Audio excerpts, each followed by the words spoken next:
What is the Quran?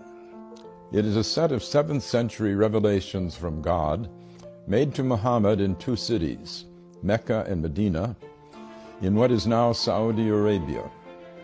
It heralds the truth that there is only one God, not the many gods still being worshipped in ancient Arabia. Of course, this was not the earliest revelation that there is only one God. That had been taught in Hebrew to the Jews and in Greek to the Christians before it was taught to Muslims in Arabic. These 3 sets of revelation set apart the people of the book, each with their own special covenant from the same God. There is only one. We believers in one God are on the same team, as it were, and should protect one another's places of worship, listed in the Quran as monasteries, churches, synagogues, and mosques, where God's name is much invoked. The Quran does not confine God's action to the formal covenants of religion.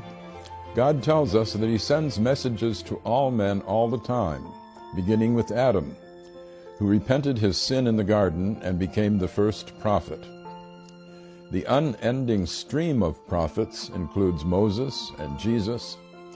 Muhammad himself is the seal of the prophets, not as canceling former covenants, but as confirming them. But the love of God is not brought only by human messengers in the Quran. Creation itself is a set of messages from God, which speak a divine code that we are told to decipher.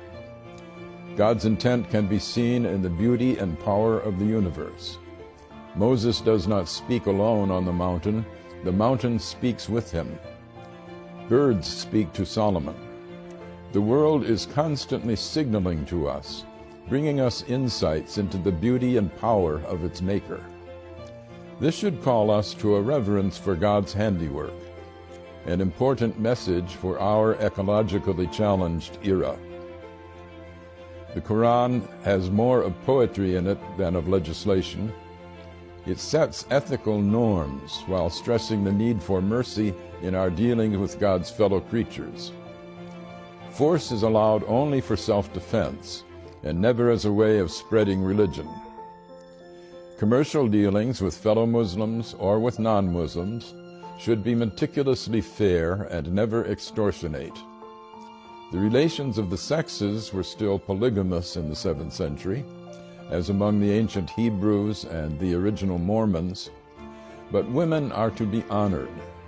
In fact, the dowry that was paid to a husband's family by the bride's family in Europe was paid in the Quran directly to the bride, and she retains this bride right even if the husband divorces her or if she divorces him.